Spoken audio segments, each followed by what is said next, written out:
Assalamualaikum warahmatullahi wabarakatuh. Halo teman-teman, semangat pagi. Perkenalkan, nama saya Ika Nur Yulianti. Saya mahasiswi Universitas Widya Dharma Klaten, program studi pendidikan guru sekolah dasar semester 6 kelas B. Pada video kali ini, saya akan menjelaskan mengenai nilai kuartil data tunggal dan data terkelompok, beserta kegunaannya. Mari teman-teman, kita simak videonya ya. Nah teman-teman, langsung saja kita masuk ke pembahasannya. Jadi kalau median itu merupakan ukuran perduaan, maka kuartil itu ukuran perempatan. Artinya nilai-nilai kuartil akan membagi 4 bagian sama besar, sama banyak terhadap seluruh data yang sudah diurutkan. Dengan demikian kita kenal kuartil pertama itu K1, kuartil kedua itu K2, dan kuartil ketiga itu K3. Secara umum, ukuran perempatan atau ukuran kuartil tersebut dapat digambarkan sebagai berikut.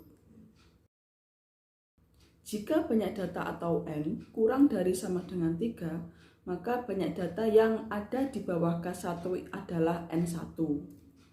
Kemudian, banyak data antara K1 dan K2 itu adalah N2. Dan banyak data di antara K2 dan K3 itu adalah N3. Dan banyak data yang terletak di atas K3 adalah N4, di mana N1 sama dengan N2, sama dengan N3, sama dengan N4. Nah, sekarang kita akan menghitung nilai kuartil pada data tunggal. Sebelum kita menghitung, langkah pertama yaitu dengan menentukan nilai KI, I dalam kurung K1, K2, dan K3 dengan rumus seperti berikut. Mari kita mulai menghitung nilai kuartil pada data tunggal dalam soal berikut. Nah, kita langsung menghitung dari soal yang sudah saya sediakan dalam kertas ini ya teman-teman. Yang pertama kita menghitung K1 terlebih dahulu dengan mencari letak K1 terlebih dahulu. K1 kita masukkan rumusnya, data ke 1/4 ditambah N plus 1.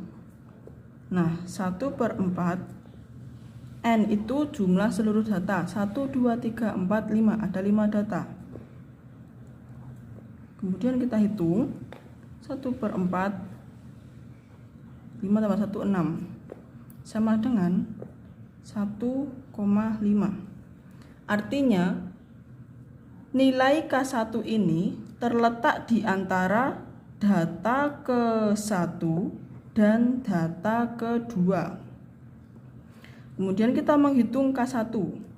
Rumusnya yaitu nilai data ke-1 ditambah 0,5 dalam kurung nilai data kedua dikurangi nilai data ke-1. Kita langsung masukkan nilai data ke-1 yaitu ini 2. Masukkan 2. Kemudian kita masukkan rumus yang ini 0,5 dalam kurung nilai data kedua yaitu 5 dikurangi nilai data ke-1 2. Kemudian kita turunkan 2, 0,5, kita hitung 5 kurang 2 yaitu 3. Kemudian kita jumlahkan 0,5 kali 3 yaitu 1,5. Nah, tinggal kita jumlah 2 ditambah 1,5 yaitu 3,5. Jadi nilai dari K1 dalam data tersebut adalah 3,5. Nah, sekarang kita lanjut menghitung yang B yaitu hitung K2. Sama seperti yang A, kita mencari terlebih dahulu letak dari letak dari K2. Rumusnya yaitu data ke2 per 4 N plus 1. Kita masukkan N jumlahnya 1, 2, 3, 4, 5 plus 1. Kemudian kita hitung 5 tambah 1 yaitu 6. Kita jumlahkan menjadi 3. Artinya nilai K2 ini ada pada data ketiga. Nah, data ketiga kita hitung dari sini 1, 2, 3. Jadi inilah hasil dari letak K2-nya. K2 jadi nilai K2 atau kuartil kedua pada data tersebut adalah 3.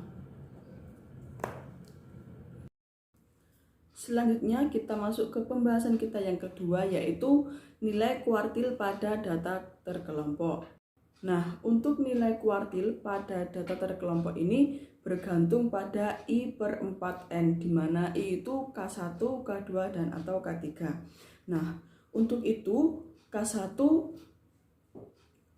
bergantung pada 1 per 4N, kemudian K2 bergantung pada 2 per 4N, dan K3 bergantung pada 3 per 4N. Dengan demikian, dirumuskan secara umum bentuk dari nilai kuartil data terkelompok sebagai berikut. Nah, sekarang mari kita mulai untuk menghitung soal nilai kuartil pada data terkelompok. Mari kita simak. Sekarang kita lanjut menghitung kuartil pada data terkelompok. Nah, ini sudah ada soal beserta daftar tabelnya. Hitung nilai K3. Nah, kita langkah pertama tadi mencari letak dari K3. Untuk rumusnya yaitu data 3 per 4 dalam kurung N plus 1. 3 per 4 N ini jumlah seluruh data 80 plus 1. Kemudian kita 3 per 4 81. Kita hitung 81 kali 3 dibagi 4 ketemu hasil 60,75. Jadi letak dari K3 ini ada pada data 60,75. Kita cari pada tabel ini yang mendekati 67,5. Frekuensi kumulatifnya yang mendekati 60,75. Kita cari ada pada kelas interval nomor 9, yaitu mendekati 64, angka 64 ini. Jadi terletak pada kelas interval ke-9. Nah, dari letak ini kita ketahui batas bawah K3 yaitu 50 diambil dari kelas interval 9 ini. 50 dikurangi 0,5 yaitu 49,5. Kemudian P atau panjang interval kita hitung dari berapa banyaknya panjang kelas interval dari ini 50, 51, 52, 53, 54. Ada 5 data. Tulis 5. Kemudian FK3 atau frekuensi kumulatif sebelum kelas interval K3. Tadi kan datanya ada pada kelas 9. Nah, frekuensi kumulatif sebelum, jadi yang ini di atasnya. Kita tulis 51. Kemudian FK3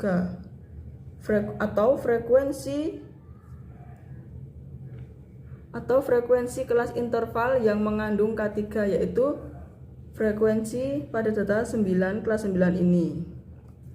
Kita tulis 13. Jadi kita tinggal masukkan ke rumusnya. K3 batas bawah K3 ditambah panjang interval dalam kurung 3 per 4N dikurangi frekuensi kumulatif sebelum kelas interval K3 dibagi frekuensi yang mengandung kelas interval K3. Tinggal kita masukkan, turunkan terlebih dahulu.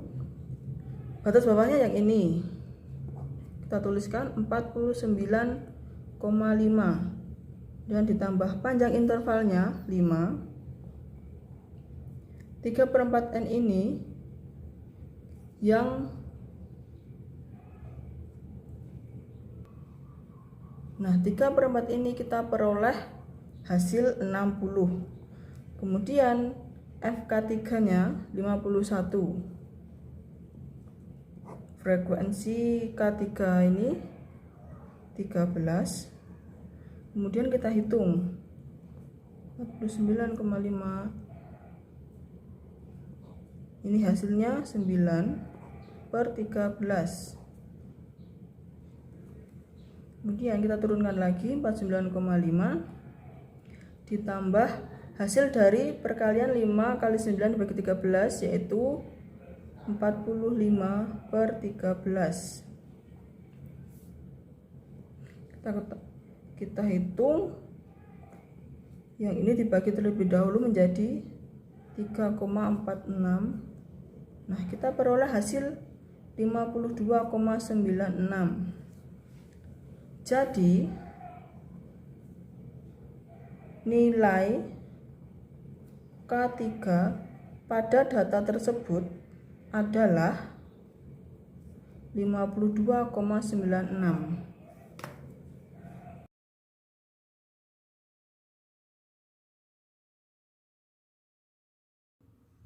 Nah, teman-teman, jadi seperti itu yang sudah saya sampaikan.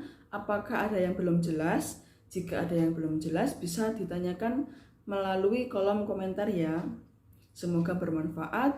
Terima kasih. Wassalamualaikum warahmatullahi wabarakatuh.